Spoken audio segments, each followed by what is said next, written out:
Welcome back. You and I are diving into a wild story today, so remember to like and subscribe for more. It all begins when Alara's mother returns home with stolen goods from a wrecked carriage and a mysterious, terrified child. Alara isn't just any commoner, though. She remembers her past life, where she was ignored and sought comfort in books. In her previous world, she was neglected by everyone, leading her to obsess over fantasy novels to escape her lonely reality. She especially loved one story with a happy ending, though the heroine's miserable childhood always made her heart ache with sympathy. The book follows a 5-year-old lady who lost her mother in a crash, only to be kidnapped by a slave trader. This girl was tormented by the trader's daughter until her father, the powerful Duke, finally came to her rescue. Reading about a missing noble child, Alara realizes something. Watch closely, because she's actually living inside that very book. Everything matches the first chapter. The location, the Duke's name, and even her own name are exactly like the novel. Alara is the villainous daughter of the slave trader, the very person destined to be executed by the Duke later on. She tries begging her mother to stop this wicked kidnapping business, but the cruel woman refuses to listen to her pleas. Alara moves to Plan B. She must win over the little lady, Clara, to avoid a gruesome death when the Duke arrives. But being kind is hard when her mother is a monster who hates treating their prize with any sort of decency. Meanwhile, poor little Clara is still absolutely paralyzed with fear whenever Alara even tries to step into the same room. Alara starts small, offering Clara some soup which the girl secretly eats, and even giving up her bed for the child. Clara is still scared, but she can't resist the chance to finally sleep on a soft mattress instead of a floor.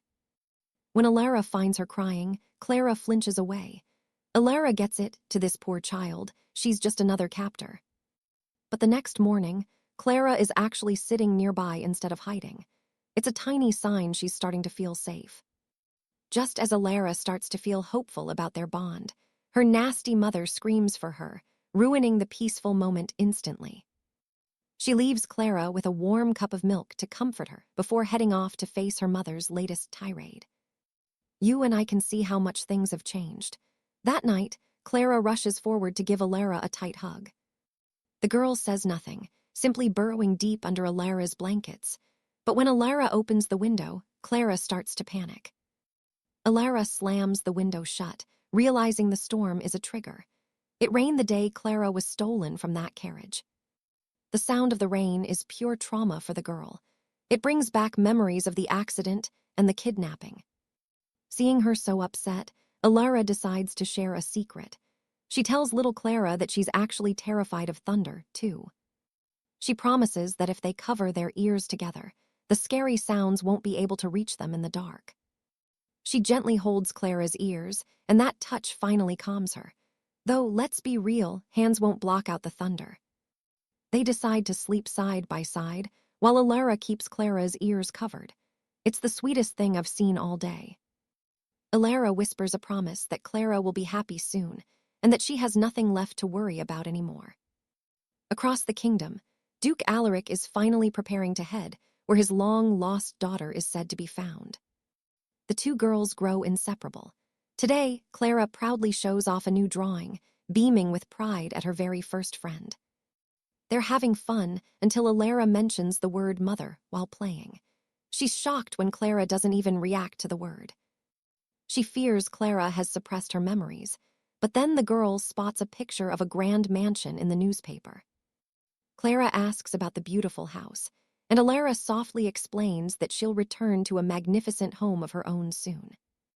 It's a bittersweet moment, knowing their time together is short, but Alara wants the best for this little noble girl. Clara throws a tantrum at the thought of being separated. She hates the idea of living anywhere if Alara isn't there. She clings to Alara tightly, crying. But a few days later, Alara's mother ruins everything with some truly disgusting news. While Alara is busy making soup for Clara, her mother excitedly announces that someone is offering a fortune for the girl. She's found a buyer. Alara can't believe her ears and gives her mother a look of pure, unadulterated disgust and disappointment. When Alara dares to talk back, her mother snaps. She shoves her, causing boiling soup to spill and burn Alara's leg. Clara rushes to help her but slips on the wet floor, painfully scraping both her knees in the process. The mother screams for a doctor, not out of care, but because Clara must be in perfect condition to be sold. Alara runs through the rain, panicking. She's certain the Duke will execute her for letting his daughter get hurt. She blames herself for everything. If they hadn't become so close, maybe none of this would be hurting so much. She stumbles, but she's stronger than we think. Trust me, you and I need to see what she does next. Stick with me. We are about to watch Clara fight her tears as she races toward Mistress Marla's cottage. Shivering and covered in filth, she reaches the doorstep, and thankfully, the kind physician recognizes her and begins treatment. Marla is horrified that a mother could wound her own child, but Clara has no time for pity or shock. She desperately begs the doctor to return and save Lady Alara, but Marla insists that the girl stays behind to rest. Clara refuses, knowing Alara is terrified of storms and will surely wander out to find her, so they ride together. As they approach the manor, they spot a gilded noble carriage and a battalion of knights already waiting in the rain.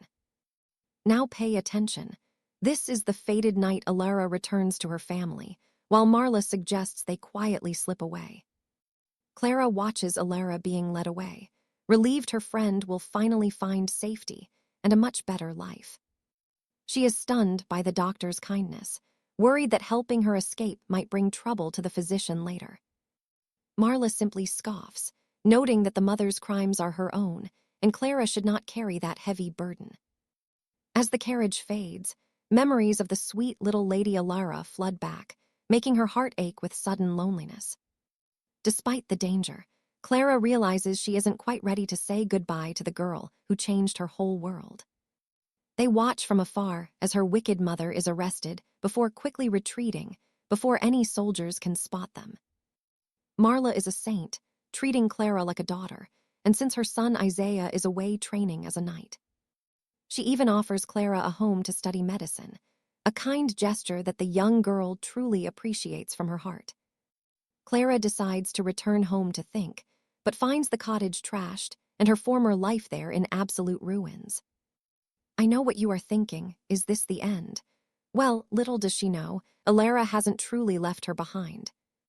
Suddenly, Alara comes sprinting back through the rain, refusing to leave her dearest friend in that lonely house. She sounds like a tiny knight, calling Clara a crybaby and telling her to stop weeping while she is sobbing herself. Just then, Duke Alistair Hawthorne approaches, offering a glass of water to the startled and trembling young Clara. Clara immediately kneels to apologize, shocked to learn only her mother will face the king's harsh and cold justice. Because she helped the young lady, the Duke grants mercy, offering her a place in a comfortable city orphanage instead. But Alara knows this means they will be separated, and she clings to Clara with all her tiny strength. This precious little girl truly loves Clara, and the feeling is entirely mutual between these two kindred, lonely souls. Alara begs her father, whom she calls master, to let Clara come along, and the Duke simply cannot say no. Seeing how Clara calms his daughter, he agrees and asks if she wishes to join them at the grand estate. Clara has a choice: a quiet life studying medicine with Marla, or a dangerous future serving the noble Alara. Choosing loyalty over comfort, she decides to follow Alara into the unknown world of the high-ranking nobility. She returns to say goodbye to Marla, who packs her supplies while warning her about the cutthroat life in the capital. Clara knows the risks, so Marla offers her final blessings and a warm hug for the long journey ahead. She reminds Clara that she always has a home here, no matter how difficult the world outside might become. With a grateful heart, Clara leaves her past behind and finds Alara waiting for her inside the grand carriage. Later, Clara wakes to find Alara sleeping soundly on her lap, all while the Duke silently observes them both. She tells the Duke that Alara's fear of storms suggests she is still deeply haunted by her past, traumatic ordeal.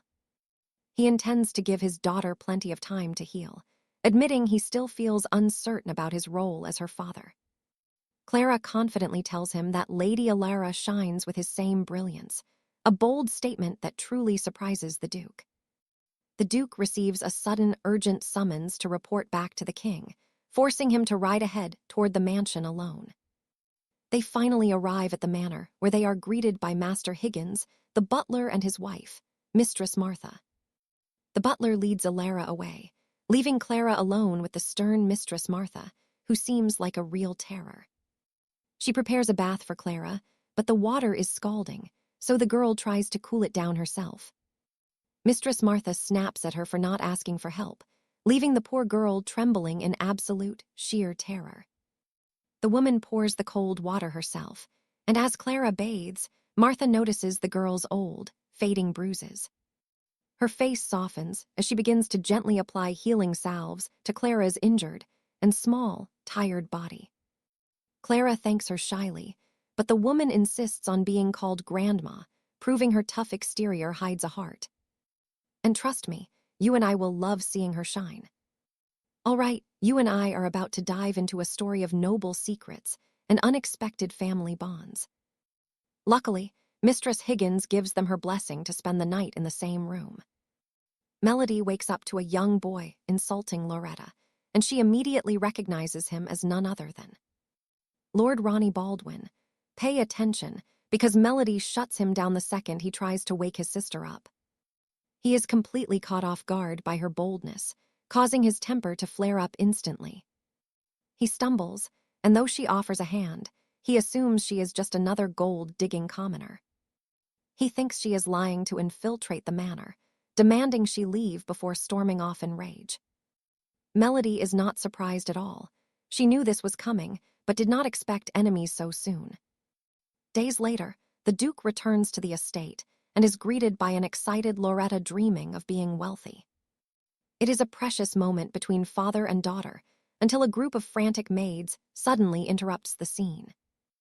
Loretta apparently escaped their care and is still running around without being properly dressed for the morning hours.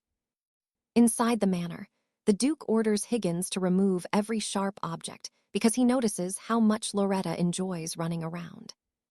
The next afternoon, while Loretta is enjoying her snacks, a bitter maid named Alta asks her a cruel question.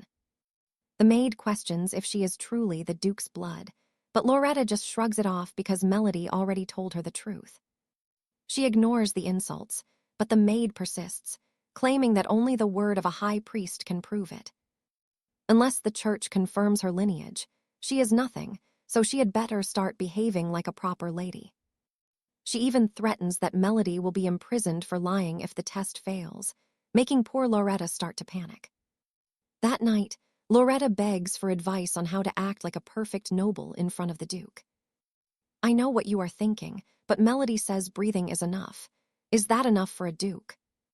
Loretta reveals the maid's threats about Melody being taken away, and the thought of losing her friend is terrifying. She fears the Duke might be cruel, but Melody disagrees, noting how kind he is for letting her stay.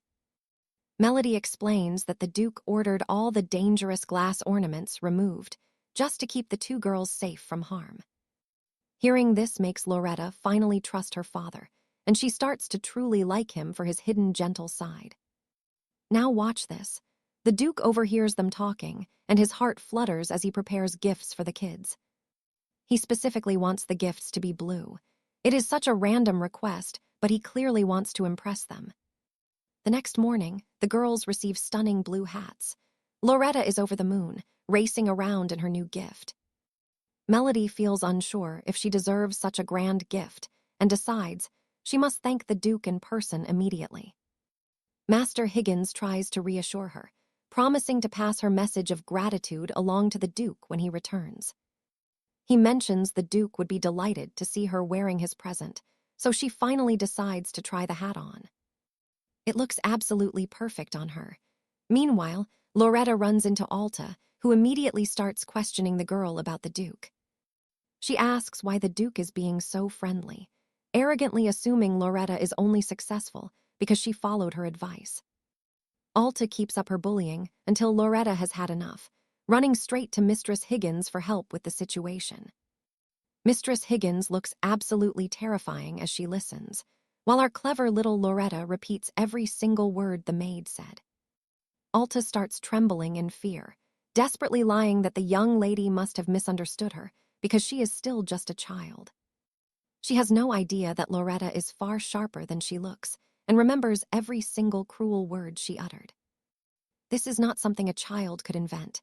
Enraged, the grandmother rips the badge right off Alta's uniform in one motion. The maid falls to her knees, admitting her crimes while pathetically trying to blame a 5-year-old for her fate. She actually tries to slap the little girl, but luckily Melody is right there to block the hit and protect her. Later that day, the Higgins family makes it clear that Alta's behavior was completely unacceptable and will not be tolerated. They tell the girls that the maid has been fired, while Loretta prepares to dive into a massive carrot cake. Melody invites everyone to join in on the feast, turning a simple afternoon snack into a grand and joyful tea party. The butler informs the Duke of the incident, ensuring that the wicked maid will never find work in this kingdom again. Before the sun sets, Melody knocks on the Duke's door, determined to thank him properly for the beautiful blue hat. She describes how much joy Loretta felt and mentions how wonderful it would have been if the Duke had joined them. And trust me, you and I can see his cold reaction is unintentional, but Melody leaves feeling quite shaken. All right, let's dive into noble secrets, where Melody's hat surprises the Duke before she goes to help Mrs. Higgins.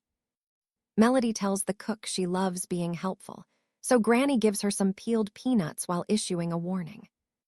Stay away for a week. The staff is preparing a feast for the arrival of 3 powerful elders. Walking back, she runs into young Master Ronnie. He is acting grumpier than usual and snaps at her. He warns her those elders hate her. If she is not careful, they might kick both her and Loretta out. Melody thanks him for looking out for Loretta, but the young lord just blushes and denies he even cares. She wonders if he is actually worried about her instead. The poor boy practically overheats from the embarrassment. Typical Ronnie. We see you. Meanwhile, the Duke is facing a harsh interrogation from the elders. They are furious that a low-born girl is living here and demand to know why he brought her. The Duke says he gave her a task, but they will not listen. Baldwin Mansions cannot house criminals. He sets them straight immediately. She is not a servant. She is a guest under his personal protection. The elders insist that someone without royal blood or a noble title can never enter their lineage. They bring up the previous Duke's name, but our Duke is finished playing these pathetic political games. He warns them that his word is law. Suddenly, a call from the shrine forces him to leave. A call from the shrine forces the Duke to leave immediately, while the girls sit down for lunch. They open boxes to find stunning green ribbons. They are absolutely beautiful, and the girls' eyes light up. The maids tie the ribbons into their hair. Both girls look like little princesses, and they love it. Pay attention. Loretta mentions those terrifying elders were whispering during dinner. Melody knows they are not safe. She tells Loretta to grab her pillow. We need the safest room. They head to the Duke's quarters. He is already worrying about them when he hears a tiny knock. The girls are begging for help. Melody asks the Duke to keep little Loretta safe from the elders. She mentions Ronnie's warning and tells the Duke he is the only one in this mansion she truly trusts. Since he is Loretta's father, she knows he will protect her. He promises safety, and Melody finally exhales. Since he is Loretta's father, she knows he will protect her. He promises safety, and Melody finally exhales with relief. Melody thinks she should go back to her room, but Loretta will not hear it. This bed is huge. Loretta insists that Melody stay by her side, because they are much safer together in this room. The bed is big enough for both of them. When she asks for approval, the Duke agrees immediately. Loretta shows the Duke his spot, while Melody thanks him for granting her request with such kindness. She mentions the ribbon in his signature green color. He tells the children it is finally time for their rest. She bids him good night. The next morning, the Duke and Loretta prepare to leave for the shrine. The elders glare with pure disgust as she waves goodbye, but she does not care about their hatred. I know what you are thinking. Loretta is the real daughter. Soon, even the Duke's sons will be coming home. Claude is at the academy, and Jeremiah is at the magic tower. They will finally meet their sister. Melody is determined to keep Loretta safe. Suddenly, there is a sharp knock at her own bedroom door. Melody is determined to keep Loretta safe from any future danger. Suddenly, she hears a sharp knock. She expected the butler, but finds the elders instead. She is horrified to see that man before her. The old man confirms that Loretta is indeed the Duke's biological child. Melody grins, genuinely happy for her friend. But the elder's expression turns cold. He tells her that she can now receive her payment and leave the mansion immediately. Shocked, Melody explains she never even asked for any financial help. She only wants to stay by Loretta's side. He mocks her ruthlessly and reaches out to grab her hair ribbon. Melody desperately tries to get the ribbon back, but the old man lies. He claims the Duke hates her. The villain claims the Duke told everyone she is just a lowly daughter of a slave trader. She refuses to believe him or accept his money. She has absolutely no intention of leaving the mansion. The elder grabs her hand and drags her toward a carriage waiting to take her to prison. Stick with me. As she begins to panic, her hope is fading fast. This is looking like a total nightmare. Trust me, Nanny Margaret arrives just in time to stop him and comfort Seraphina, who bursts into tears. Poor child. The cruel Baron strikes the grandmother down with a heavy, heartless blow. He just bullies kids and now assaults an elder. Suddenly, a dark figure snatches Seraphina from behind and drags her into a carriage now. Martha hears the girl's screams, but is shocked to find Margaret on the cold ground. There is no time to explain. And with a weak voice, she tells Martha they must find the Grand Duke, because the Baron has kidnapped poor Seraphina. Inside the Iron Citadel, the Baron presents Seraphina to her mother and suggests she take the massive gold payoff. Offer to leave the capital forever and avoid the Grand Duke at all costs. When 𝑳𝒐𝒗𝒆𝒅 hears about that massive reward, she rushes over to see Seraphina, not because she misses her, but to see if she has enough gold to buy her freedom. While all of this is happening, Alara finally gets word from the High Archbishop, confirming she is the Duke's true daughter. This is a formality, and Alara can't wait for it to finally end. To see Seraphina. But at the manor, the lying Baron tells the Duke that Seraphina took the gold and left very happily. Now pay attention here, because the Duke finds this suspicious and decides to investigate everything on his very own. The nobles start to worry, trying to explain that the girl should definitely be with her mother by this time. The Grand Duke reminds them it is strictly illegal to bribe a criminal out of the royal jail, but they just smile. Act all loving, claiming they are simply thanking Seraphina for saving Alara. They even say if Alara makes new friends soon, she will forget the girl. Alara hates that idea. Soon after, a visibly frantic and distressed Nanny Margaret enters to tell the Grand Duke everything that happened in his absence. The Baron simply won't shut up now, insulting Seraphina, saying she is unfit for the palace and that her mother only truly wants the gold coins there. When 𝑳𝒐𝒗𝒆𝒅 sees Seraphina drop the gold at the manor, she goes mad, thinking the child purposely hid it all. The guard refuses her release without payment, so the Baron decides to leave Seraphina to rot in the dark cell forever. 𝑳𝒐𝒗𝒆𝒅 grabs her daughter, blaming her while Seraphina stares blankly. Then she is thrown into a dark cell now, when suddenly, the Grand Duke appears to save her. The warden trembles before the Grand Duke, while Margaret quickly unlocks the shackles and yells at the Baron here. Baron, she can't believe he treated such a precious child so cruelly, but to him, Seraphina is just a common thief. He is blinded by his own social status. You're too old to be bullying children like this. The Duke lets him leave, but tells Margaret to let Seraphina stay for now, which is confusing for her to hear. He apologizes to Seraphina and hands her the heavy bag of gold coins she had dropped earlier today. Her mother overhears and begs her to take it so they can finally live a life of luxury together starting now. You saw that too, right? Serafina knows the Grand Duke is giving her a choice, but she fears causing real trouble later. The Grand Duke promises it will be fine. Besides, he knows Alara will certainly cry without her there by her side. The whole staff will be sad, and he will be unhappy too. He truly wants her to stay at the manor now. Her joy fades when her mother creeps closer for the gold. She uses all the sweet words a child longs for. But her greed is obvious. When she asks for it, Serafina suddenly tosses the bag, spilling it all across the floor now. Bag, spilling coins everywhere as Celine scrounges for every piece. Serafina can't stand seeing her mother like this anymore. Her mother like a greedy addict, and leaves as the guard finally seizes the gold coins. Even the Duke is taken aback by her mother's madness. Alara runs to her the moment they finally reach the manor. They hug tightly while the servants tend to her wounds. Alara goes into her room to blow the pain away herself. Look at our little knight Alara to the rescue. Serafina wonders why she is loved so much now. She has no clue. Alara gives her a big hug and says she just truly loves her. Meanwhile, the Grand Duke orders his eldest sons' chambers cleaned in preparation for his long-awaited return.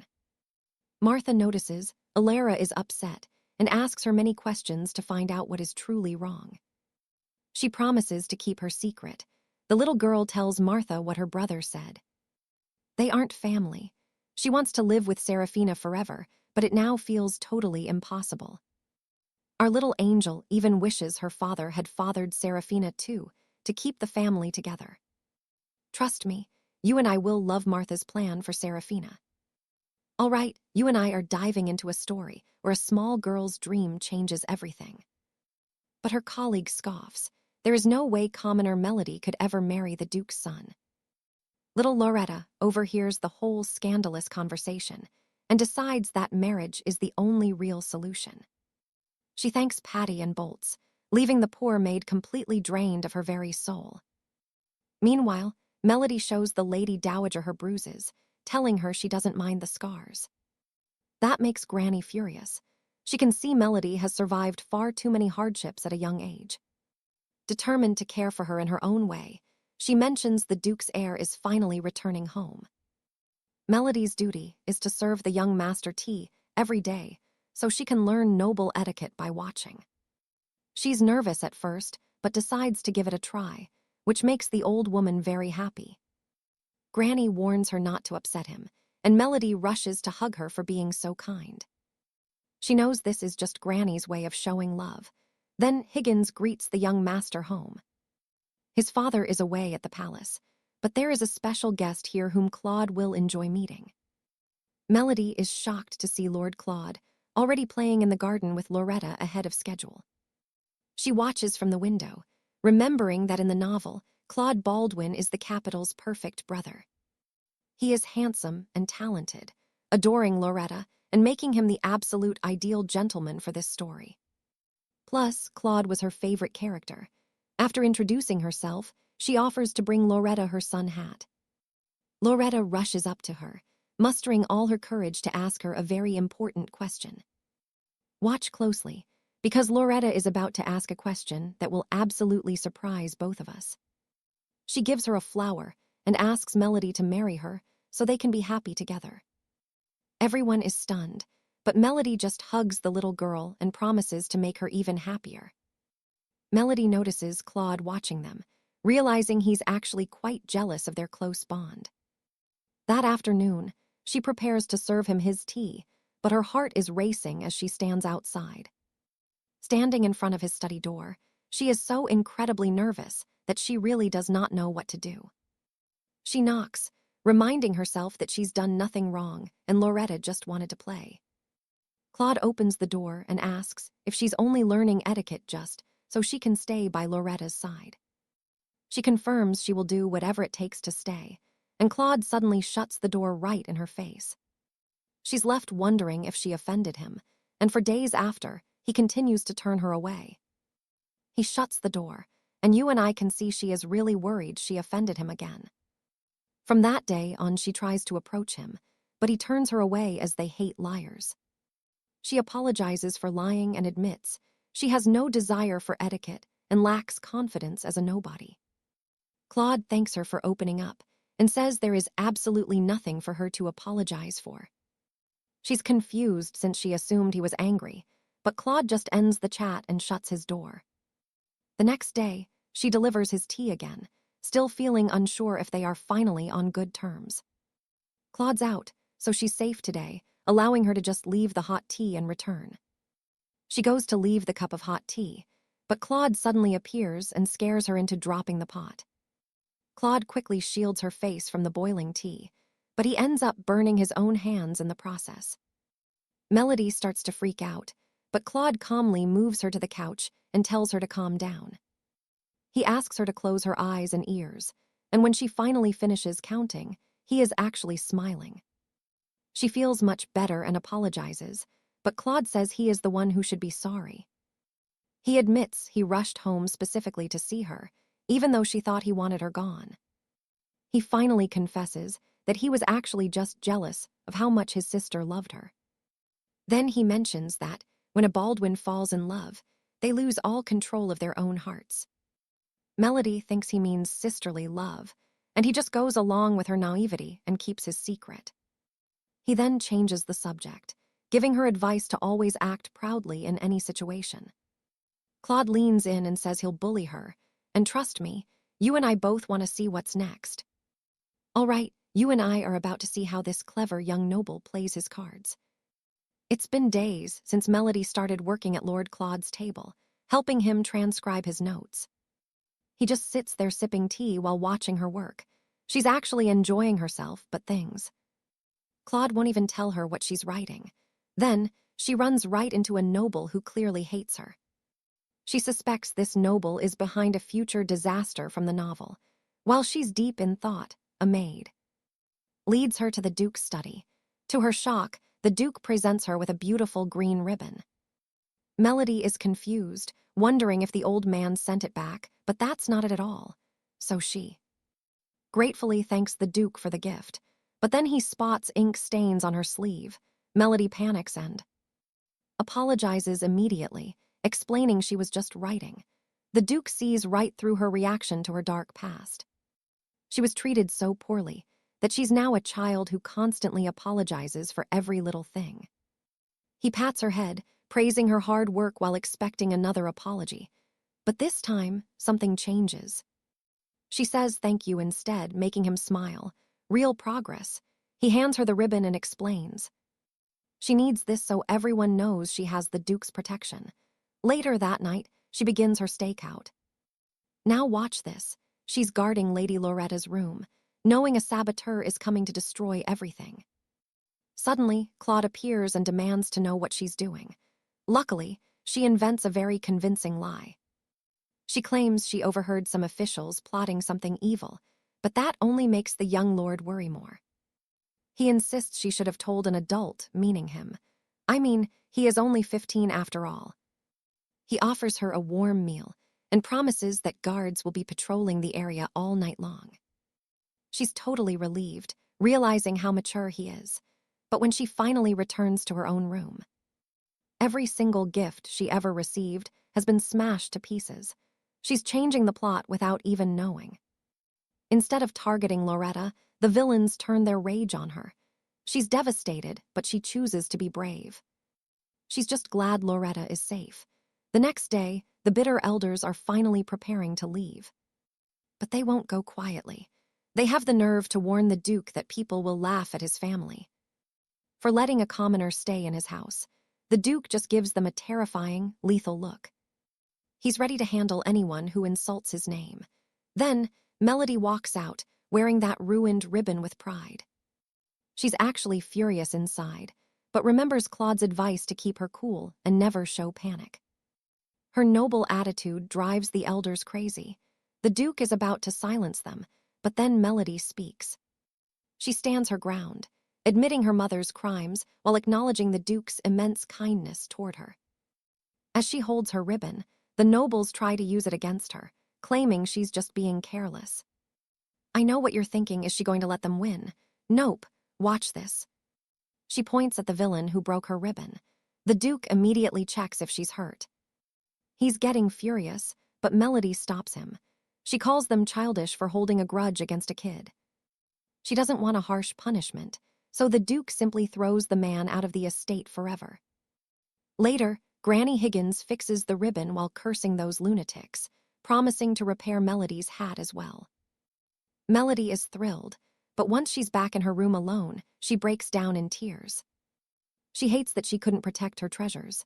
Then, she hears Claude and Loretta outside. Desperate for some comfort, she flings the door open, only to find Claude standing there alone. It was a total lie. She slams the door, crying harder while he apologizes through the wood. He explains that he wanted to see her first because he's jealous, but not for the reason she thinks. He wants her all to himself. He hands her a handkerchief and asks her to see Loretta. Melody isn't sure, but she follows him anyway. However, when they arrive, she realizes they aren't at Loretta's room at all, they're in the library. Claude leads her to a desk. He tells her to write her name in a book. It's the same notebook she used for him. She thinks it's a gift, but nope. This sly guy takes it, saying it's full of conversation magic.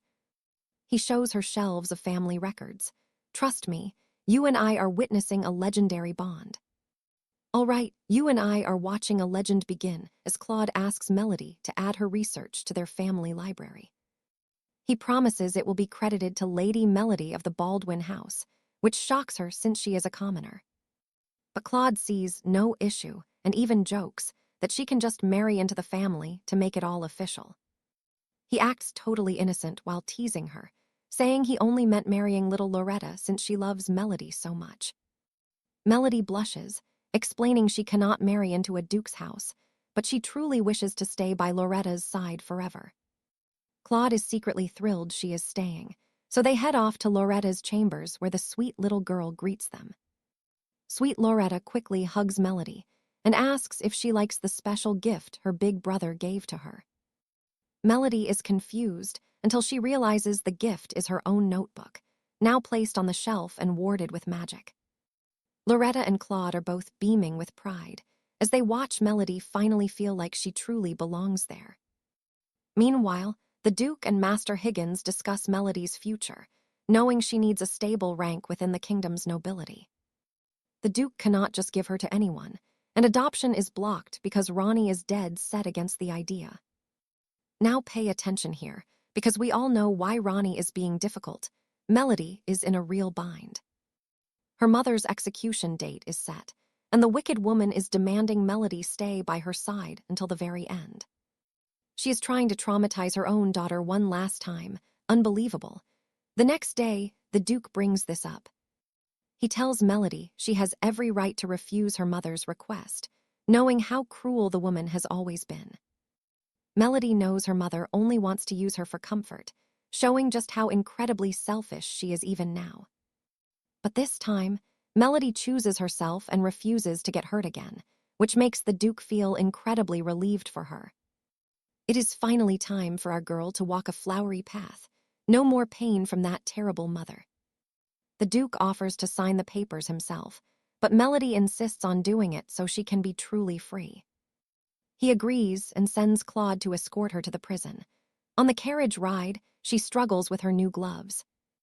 They bond over how annoying formal gloves are, and Claude even offers her his own to keep her hands warm. She realizes that even though they are only 4 years apart, Claude feels so much more mature and reliable. He reassures her that she will grow up soon enough, then curiously asks when her birthday actually is. Sadly, Melody doesn't know her real birthday, so she chooses spring, the time when the yellow flowers bloom. The heavy mood breaks when they reach the prison and a knight appears. It is Isaiah, an old friend from her past. Seeing him brings back memories of how Isaiah protected her from those nasty local bullies. He once chased down a boy who stole her shoe just so she could get her revenge, though she was nice. He scolded her for being too soft back then and vowed to be her protector forever, a promise she never forgot. She still remembers that night when he returned her missing shoe. He has always been such a sweet soul. You and I can see how much they missed each other as they talk, and Claude definitely notices their bond. The young lord immediately requests that the chief knight allows Isaiah to join their escort for the rest of the day. Claude tells Melody to board the carriage with them, but he quickly starts to find Isaiah's friendliness a bit too much. Inside the room, Isaiah is completely overwhelmed by the fancy chocolates and can barely hide his pure excitement. He even asks Claude if he can bring some back for the other nights, showing he hasn't changed a bit. Melody is just happy he still thinks of his friends first. To him, Melody is just like his own family. He kneels before Claude to formally thank him for taking such good care of her, until Melody remembers something important. She grabs a rolled-up book and smacks him. Melody remembers his mother, Mrs. Merlin, telling her to do exactly that. She orders him to write to his mother immediately, as the poor woman has been worried sick about him.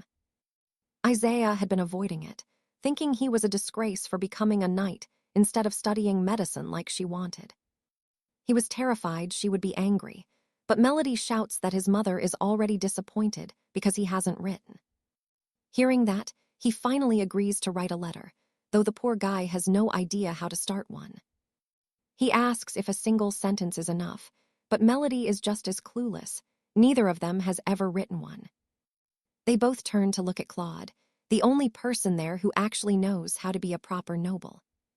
On the way home, Melody apologizes to Claude for getting so distracted by her reunion with Isaiah. And that is where we leave them, Claude reassures her, but you and I know the real drama is just beginning. Stick with me. You're about to see that Claude's patience for commoners like Isaiah is totally gone. Claude hates Isaiah. Next morning, Melody is shocked to see him at the mansion. He is there because the young master promised to teach him how to write letters at the estate. But Melody is worried. Claude is too busy today, so their scheduled tutorial must be postponed. Isaiah is actually thrilled. Since it is his day off, he suggests playing until the evening. During their chat, a tired Claude enters. He checks for Loretta, relieved she is not around. Melody defends Isaiah's character. Suddenly, the butler says Loretta wants to meet their guest. Both boys scream no, scaring Loretta into tears. Claude immediately rushes to comfort his sister.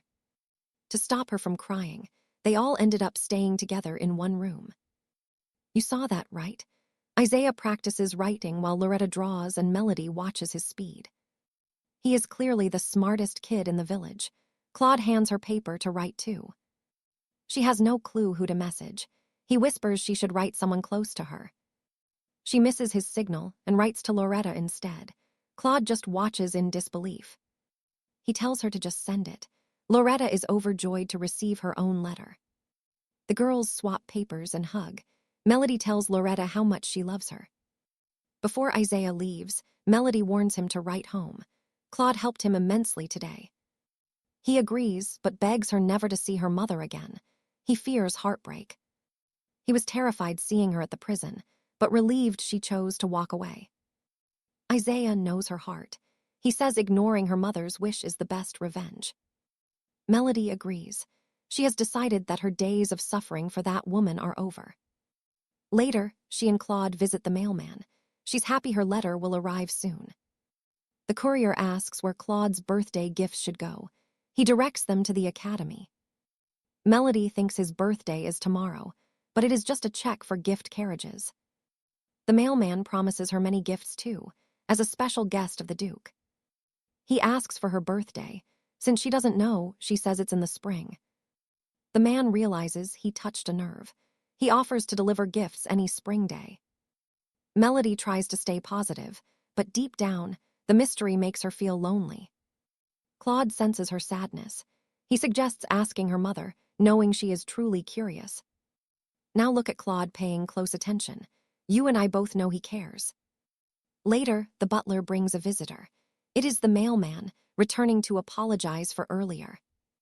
He tells her to pick any day she likes. That way, her name has a day.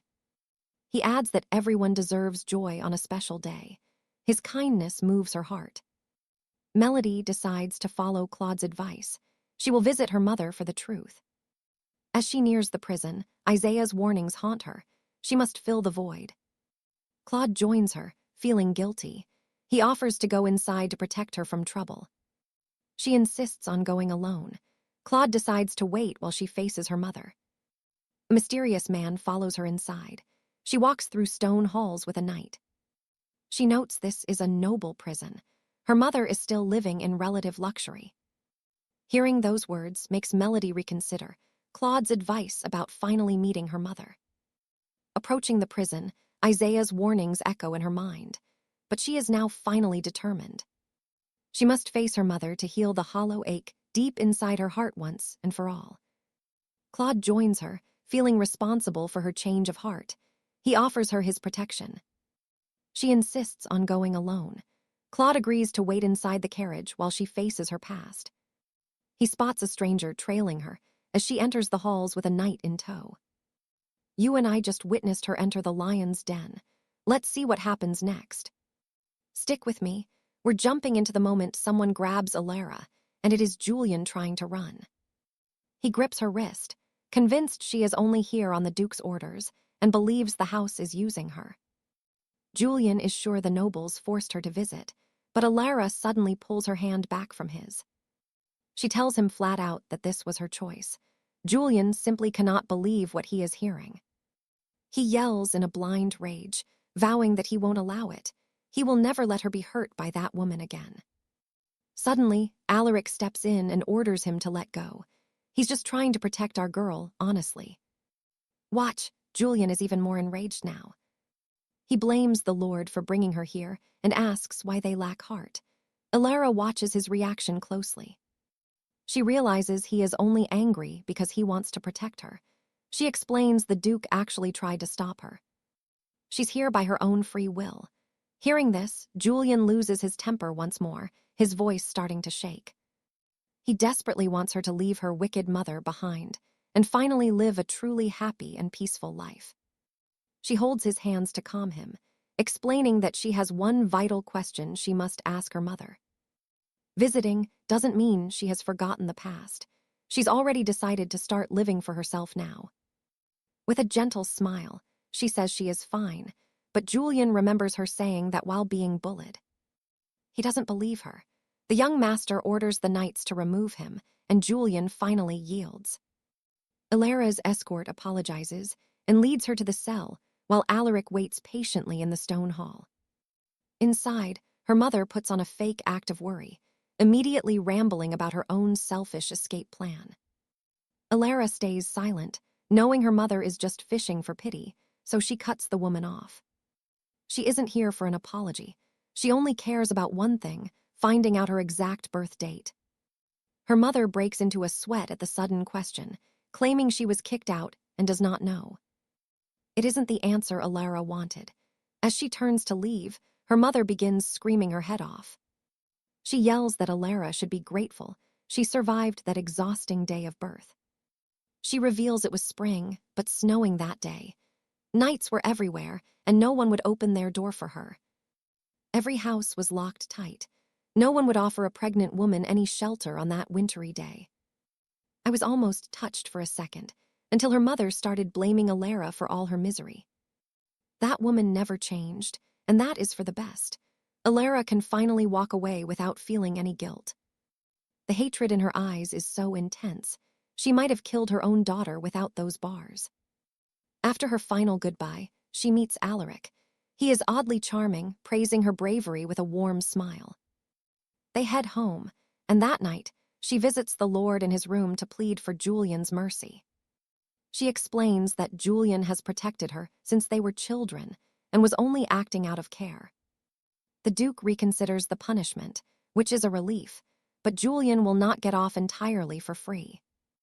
Not on his watch, but the Lord promises the boy will not be treated too harshly, which she appreciates. The embarrassed Duke then tries to act casual while presenting her with a very special gift. He tells her she needs winter clothes to visit friends, handing her a high-end fashion catalog. But our girl totally misses the point, thinking he wants her to pick outfits for Lady Beatrice. She thinks the Lord wants her to pick dresses for Beatrice, making his effort a total waste. Later, she runs into Alaric, who is pushing a massive cart of books. She knows her plans are ruined. And sure enough, Alaric demands she help him with the books as payment for his help earlier today. In the library, she discovers that reading is actually Alaric's secret hobby. He hands her a record book. It details the weather description her mother gave, spring, but with heavy snow on that specific day. She starts piecing things together, and Alaric is just happy to see her looking energetic again. You and I see his secret plan, to help her finally recover her energy and find the truth. They have 3 main clues now: strange weather and wandering nights in the area, and the heartless villagers who would not open their doors to a pregnant woman. Alaric remembers that an assassin once pretended to be a guest in a village near the royal estate. All right, you and I are about to dive into a dark tale where a whole bloodline was murdered. Ever since, the royal family ordered all villages on the carriage route to bar their doors to any strangers. He happens to hold the very thing they need, a secret record book belonging to the royal family. She is hesitant, fearing their hopes are too high, but Claude instantly sweeps all of her concerns away. He reassures her they will find it, leaving her wondering why he is being so incredibly kind lately. As always, he uses his sister Loretta as an excuse, claiming she would hate him if he were mean. He hands over the book, and painful memories of being bullied for having no birthday come rushing back. Claude worries about her silence until he realizes she found her true birth date, so he wipes her tears. She thanks Claude, and it is sweet seeing her birthday marked on every single calendar in the house. A few days later, Sir Isaiah pays her a visit at the Baldwin estate. He immediately drops to his knees, sobbing in shame as he begs forgiveness for how he treated her before. Melody thinks she should be the one apologizing, as she never used to listen to his noble advice. She used to run from bullies, but now she finally shows him how truly grateful she really is. He always wanted her to stand up for herself, but now that she has, he feels a bit unneeded. Thinking it is his fault, he kneels and bangs his head against the stone floor in deep regret. She stops him, explaining it was actually young Master Ronnie's fault, who had requested her personal service. Ronnie wanted her to treat him like a brother, which she accepted, though she brought him milk instead. She brought him milk, making the young lord embarrassed, and she hurt her wrist while helping him clean. Ronnie had broken a teacup and tried to hide the mess in a hurry, so they both got hurt. Isaiah calms down as they talk, learning that the Duke gave him a truly dreadful punishment for his actions. For a knight like Isaiah, washing socks was torture, but Melody is just happy he is safe. Their talk is cut short when Ronnie barges in, inviting her for tea, but she suggests milk instead. She wants him to grow tall, and he blushingly agrees, though his constant rushing makes Isaiah lose it.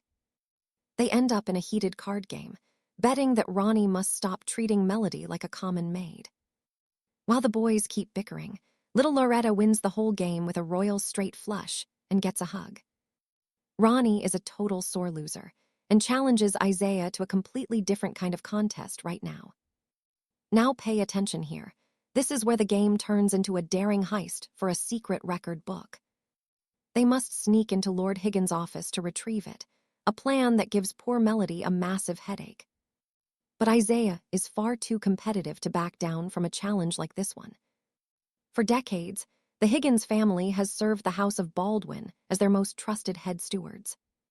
His office is packed with the family's historical records, documented with perfect accuracy without a single day missing. Higgins takes immense pride in his work, and that very night, their dangerous little game finally begins. Stick with me. They agree to steal only the June records, and whoever gets caught is the loser. As Melody watches them have fun, Ronnie starts the mission, unaware that she is standing right behind him. He grabs her in a panic, fearing they have been discovered, and pulls her into the dark office. He is way too into the game, scolding her for nearly ruining it, but she is just worried. After tending to his wounds, she innocently asks why he wants her to serve him tea so badly. He finally admits he felt guilty for his past behavior and asks her never to leave the Baldwin mansion. She realizes he is just lonely since Claude is at the academy and Jeremiah went away. Jeremiah, the third son, disappeared into the magic tower years ago and never returned home. She says it without thinking, and Ronnie is stunned, wondering how on earth she knew about his brother. He decides Claude must have told her, and his eyes shine as he starts praising his older brother.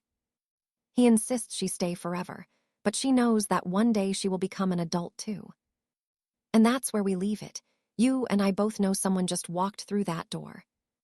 He walks straight to the shelf and discovers something extremely strange hidden inside the June record book. All right, you and I are diving into a mystery where a ledger from 6 years ago has simply vanished. No gaps.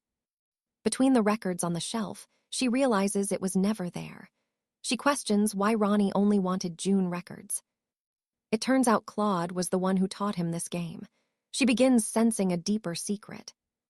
Now pay attention here, because Melody recalls the novel. The Duke and Duchess had a marriage contract meant for separation. Even though they fell in love, they still chose to part ways. She knows this happened exactly 6 years ago. She suspects the split happened in June, and the Duke hid the records to conceal a scandal. Claude is investigating. Well, the fun is over.